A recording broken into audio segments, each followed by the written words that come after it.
Bonjour à tous, nous allons apprendre à calculer dans cette vidéo l'amplitude, la tension efficace, la période ainsi que la fréquence d'un signal alternatif à partir d'un oscillogramme.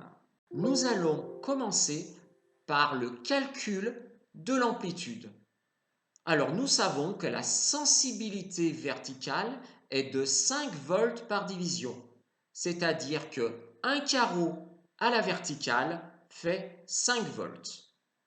Donc l'amplitude, on va compter le nombre de carreaux à partir de l'axe des abscisses jusqu'à notre maximum de la sinusoïde. Donc ici nous comptons une division, deux divisions.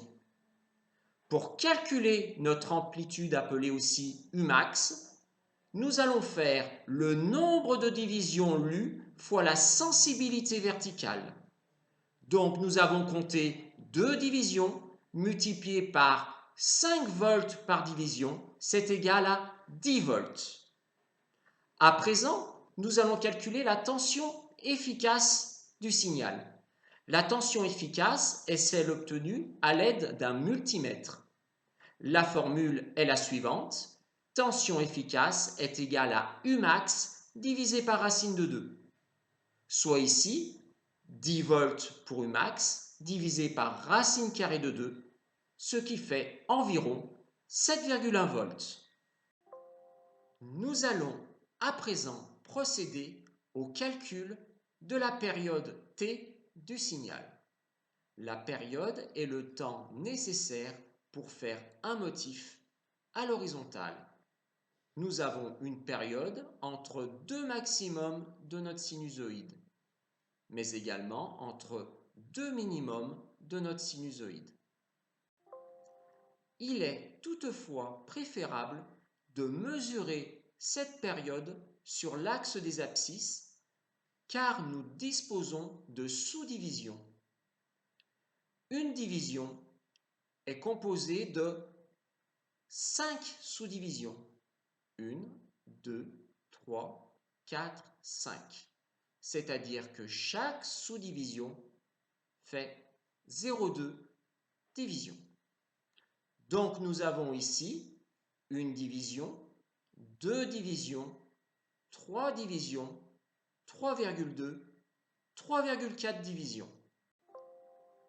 La période T est égale au nombre de divisions lues fois la sensibilité horizontale. Ici, la sensibilité horizontale fait 2 millisecondes par division, c'est-à-dire une division, un carreau, fait 2 millisecondes. Donc ce qui nous donne la période est égale à 3,4 divisions multipliées par 2 volts par division, soit 6,8 millisecondes. Nous allons convertir en secondes. Donc, nous prenons le chiffre des unités, qui est le chiffre 6. Nous le plaçons dans la colonne millisecondes, ici. Il nous reste à marquer le 8 dans la colonne à droite de celle des millisecondes.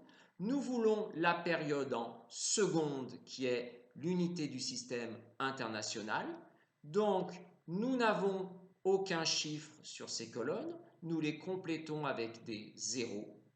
Nous mettons la virgule à droite du zéro se trouvant dans la colonne des secondes.